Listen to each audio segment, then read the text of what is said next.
আবারও উপজেলা নির্বাচনের খবর। দর্শক, আগেই জানিয়েছি কাল অনুষ্ঠিত হতে যাচ্ছে প্রথম ধাপের 140 উপজেলা পরিষদের ভোট। বিস্তারিত জানাতে এবার ফেনী থেকে যুক্ত হচ্ছেন সহকর্মী নজির আহমেদ রতন।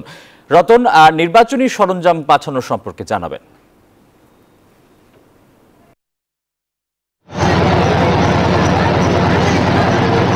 জি আসিফ টিপু, প্রথম ধাপে ফেনী জেলার শুধু ফুলগাজী উপজেলা আগামীকাল নির্বাচন অনুষ্ঠিত হবে।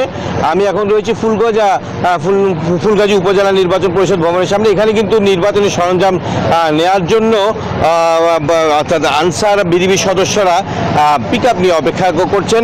আমরা এখানে উপজেলা নির্বাচন কর্মকর্তা ইসমাত জাহানের সাথে কথা বলেছি। তিনি বলেছেন যে বেলা 3টা থেকে নির্বাচনী সরঞ্জাম সরবরাহ করা হবে।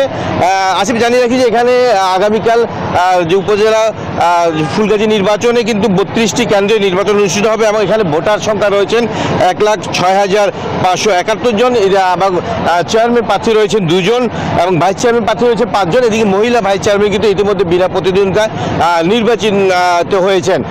তবে রিটার্নিং কর্মকর্তা বলছেন যে এখানে সুষ্ঠু নির্বাচন অনুষ্ঠিত হওয়ার জন্য তারা প্রস্তুত রয়েছেন।